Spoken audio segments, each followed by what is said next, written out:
ജെറമിയ അധ്യായം 13. കർത്താവ് എന്നോട് അരുളി ചെയ്തു, നീ പോയി ഒരു ചണവസ്ത്രം വാങ്ങിക്കൊണ്ടുവന്ന് അരയിൽ ചുറ്റുക, അത് വെള്ളത്തിൽ മുക്കരുത്. കർത്താവിൻ്റെ വാക്കനുസരിച്ച് ഞാൻ ഒരു ചണവസ്ത്രം വാങ്ങി ഉടുത്തു. കർത്താവ് വീണ്ടും എന്നോട് അരുളി ചെയ്തു, നീ വാങ്ങി ഉടുത്ത വസ്ത്രം യൂഫ്രട്ടീസ് തീരത്ത് കൊണ്ടുപോയി അവിടെ ഒരു പാറയിടുക്കിൽ ഒളിച്ചു വയ്ക്കുക. കർത്താവ് കൽപ്പിച്ചതനുസരിച്ച് ഞാനത് യൂഫ്രട്ടീസിൻ്റെ തീരത്ത് ഒളിച്ചു വെച്ചു. അനേക ദിവസങ്ങൾക്ക് ശേഷം കർത്താവ് എന്നോട് അരുളി ചെയ്തു, നീ യൂഫ്രട്ടീസ് തീരത്ത് ചെന്ന് എൻ്റെ കൽപ്പനപ്രകാരം ഒളിച്ചു വച്ചിരിക്കുന്ന അരക്കച്ച അവിടെ നിന്ന് എടുക്കുക. ഞാൻ അവിടെ ചെന്ന് അരക്കച്ച ഒളിച്ചു വച്ചിരുന്ന സ്ഥലം കുഴിച്ച് അത് പുറത്തെടുത്തു. ആ വസ്ത്രം ഒന്നിനും കൊള്ളാത്ത വിധം ജീർണിച്ചു പോയിരുന്നു. അപ്പോൾ എനിക്ക് കർത്താവിൻ്റെ അരുളപ്പാടുണ്ടായി. കർത്താവ് അരുളി ചെയ്യുന്നു, യൂദായുടെ അഹങ്കാരത്തെയും ജെറുസലമിൻ്റെ ഔദ്ധത്യത്തെയും ഞാൻ ഇതേവിധം നശിപ്പിക്കും. എൻ്റെ വാക്ക് കേൾക്കാതെ തന്നിഷ്ടപ്രകാരം നടക്കുകയും അന്യദേവന്മാരുടെ പിറകെ പോയി അവരെ സേവിക്കുകയും ആരാധിക്കുകയും ചെയ്ത ഈ ദുഷ്ടജനത ഒന്നിനും കൊള്ളാത്ത ഈ അരക്കച്ച പോലെ ആയിത്തീരും. അരക്കച്ച അരയോട് ചേർന്നിരിക്കുന്നത് പോലെ ഇസ്രായേൽ ഭവനവും യൂദാഭവനവും എന്നോട് ചേർന്നിരിക്കണമെന്ന് ഞാൻ ആഗ്രഹിച്ചു. ഇത് അവർ എൻ്റെ ജനവും കീർത്തിയും അഭിമാനവും മഹത്വവുമായി നിലകൊള്ളേണ്ടതിനായിരുന്നു. എന്നാൽ അവർ അത് കൂട്ടാക്കിയില്ല. കർത്താവ് അരുളി ചെയ്യുന്നു, നീ അവരോട് പറയണം, ഇസ്രായേലിൻ്റെ ദൈവമായ കർത്താവ് അരുളി ചെയ്യുന്നു, എല്ലാ ഭരണികളിലും വീഞ്ഞ് നിറയ്ക്കും. അവർ നിന്നോട് ചോദിക്കും, എല്ലാ ഭരണികളിലും വീഞ്ഞ് നിറയ്ക്കുമെന്ന് ഞങ്ങൾക്ക് നന്നായി അറിയാവുന്നതല്ലേ? അപ്പോൾ നീ അവരോട് പറയണം, കർത്താവ് അരുളി ചെയ്യുന്നു, ഈ ദേശവാസികളെ, ദാവീദിൻ്റെ സിംഹാസനത്തിലിരിക്കുന്ന രാജാക്കന്മാരെയും പുരോഹിതന്മാരെയും പ്രവാചകന്മാരെയും ജെറുസലം നിവാസികളെയും ഞാൻ ലഹരി കൊണ്ട് നിറയ്ക്കും. എന്നിട്ട് ഞാൻ ഒരുവനെ എടുത്ത് മറ്റൊരുവൻ്റെ മേൽ അടിക്കും, പിതാക്കന്മാരെയും മക്കളെയും ഒന്നുപോലെ. ഞാൻ ആരോടും കരുണ കാണിക്കുകയില്ല, ഒരുവനെയും വെറുതെ വിടുകയില്ല. എല്ലാവരെയും നിർദ്ദയം നശിപ്പിക്കും. കർത്താവ് അരുളി ചെയ്യുന്നു. നിങ്ങൾ കാതോർത്ത് കേൾക്കുവിൻ, അഹങ്കരിക്കരുത്. കർത്താവാണ് അരുളി ചെയ്തിരിക്കുന്നത്. കർത്താവ് അന്ധകാരം വരുത്തുന്നതിന് മുൻപ്, നിങ്ങളുടെ കാൽപാദങ്ങൾ ഇരുൾ നിറഞ്ഞ മലകളിൽ ഇടറുന്നതിന് മുൻപ് നിങ്ങളുടെ ദൈവമായ കർത്താവിന് മഹത്വം നൽകുവിൻ. അല്ലെങ്കിൽ നിങ്ങൾ വെളിച്ചം തേടുമ്പോൾ മരണത്തിൻ്റെ നിഴലും കൂരിരുട്ടുമായിരിക്കും ലഭിക്കുക. നിങ്ങൾ അനുസരിക്കുന്നില്ലെങ്കിൽ നിങ്ങളുടെ അഹങ്കാരത്തെ ചൊല്ലി രഹസ്യത്തിൽ എൻ്റെ ആത്മാവ് കരയും. കർത്താവിൻ്റെ അജഗണത്തെ അടിമത്തത്തിലേക്ക് കൊണ്ടുപോകുകയാൽ ഞാൻ ഉള്ളൊരുകി കരയും, കണ്ണീർ ധാരധാരയായി ഒഴുകും. രാജാവിനോടും രാജമാതാവിനോടും പറയുക, സിംഹാസനത്തിൽ നിന്ന് താഴെ ഇറങ്ങുക. നിങ്ങളുടെ മഹത്തായ കിരീടം നിങ്ങളുടെ ശിരസിൽ നിന്ന് താഴെ വീണിരിക്കുന്നു. നെഗബിലെ നഗരങ്ങൾ ഉപരോധിക്കപ്പെട്ടിരിക്കുന്നു, രക്ഷിക്കാൻ ആരുമില്ല. യൂദാ നാട് കടത്തപ്പെടുന്നു, സകലരെയും അടിമകളായി കൊണ്ടുപോകുന്നു. നീ കണ്ണുകളുയർത്തി വടക്ക് നിന്ന് വരുന്നവരെ കാണുക. നിന്നെ ഭരമേൽപ്പിച്ചിരിക്കുന്ന ആട്ടിൻപറ്റം, നിന്റെ മനോഹരമായ അജഗണം എവിടെ?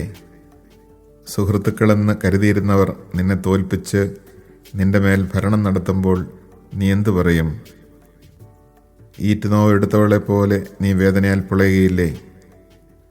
എനിക്കെന്തുകൊണ്ട് ഇങ്ങനെ വന്നു എന്ന് നീ ആത്മഗതം ചെയ്യുന്നുണ്ടാവാം. നിന്റെ തെന്മകളുടെ ആധിക്യം നിമിത്തമാണ് അവർ വസ്ത്രമൊരിഞ്ഞ് നിന്നെ ബലാത്കാരം ചെയ്തത്. എത്യോപ്യക്കാരന് തൻ്റെ തൊലിയോ പുള്ളിപ്പുലിക്ക് തൻ്റെ പുള്ളിയോ മാറ്റാനാകുമോ? എങ്കിൽ തിന്മ ചെയ്ത് ശീലിച്ച് നിനക്ക് നന്മ ചെയ്യാനാകും. മരുഭൂമിയിൽ നിന്ന് വീശുന്ന കാറ്റിൽ പതിരെന്ന പോലെ നിങ്ങളെ ഞാൻ ചിതറിക്കും. നിനക്കായി ഞാൻ അളന്നു വച്ചിരിക്കുന്ന ഓഹരി ഇതാണ്. എന്തെന്നാൽ നീ എന്നെ മറക്കുകയും നുണകളിൽ വിശ്വസിക്കുകയും ചെയ്തു. കർത്താവ് അരുളിച്ചെയ്യുന്നു. ഞാൻ തന്നെ നിന്റെ ഉടുതുണി ഉരിഞ്ഞു മാറ്റും, നിന്റെ നഗ്നത വെളിവാക്കപ്പെടും. നിന്റെ മ്ലേച്ഛതകളും വ്യഭിചാരങ്ങളും വിഷയാസക്തിയുടെ സീൽക്കാരവും കാമാന്ധമായ വേശ്യാവൃത്തികളും നാട്ടിൻപുറത്തും മലകളിലും ഞാൻ കണ്ടു. ജെറുസലമേ, നിനക്ക് ദുരിതം! എന്നാണ് നീ ശുദ്ധയാവുക?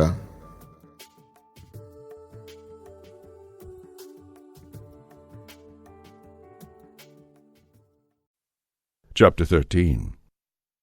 The Lord said to me, Go buy yourself a linen loincloth, wear it on your loins, but do not put it in water. I bought the loincloth as the Lord commanded and put it on.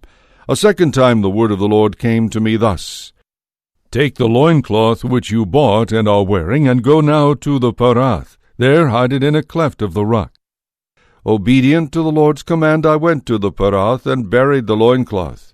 After a long interval he said to me, Go now to the Parath and fetch the loincloth which I told you to hide there. Again I went to the Parath, sought out and took the loincloth from the place where I had hid it. But it was rotted, good for nothing. Then the message came to me from the Lord, Thus says the Lord, So also I will allow the pride of Judah to rot, the great pride of Jerusalem. This wicked people who refuse to obey my words, who walk in the stubbornness of their hearts, and follow strange gods to serve and adore them, shall be like this loincloth which is good for nothing. For as close as the loincloth clings to a man's loins, so had I made the whole house of Israel and the whole house of Judah cling to me, says the Lord, to be my people, my renown, my praise, my beauty. But they did not listen. Now speak to them this word. Thus says the Lord, the God of Israel, Every wine flask is meant to be filled with wine. If they reply, Do we not know that every wine flask is meant to be filled with wine? Say to them, Thus says the Lord, Beware, I am filling with drunkenness all the inhabitants of this land, the kings who succeed to David's throne, the priests and prophets, and all the citizens of Jerusalem. I will dash them against each other, fathers and sons together, says the Lord. I will show no compassion, I will not spare or pity, but will destroy them. Give ear, listen humbly, for the Lord speaks. Give glory to the Lord your God before it grows dark, before your feet stumble on darkening mountains, before the light you look for turns to darkness, changes into black clouds. If you do not listen to this in your pride, I will weep in secret many tears. My eyes will run with tears for the Lord's flock led away to exile. Say to the king and to the queen mother, Come down from your throne, from your heads fall your magnificent crowns.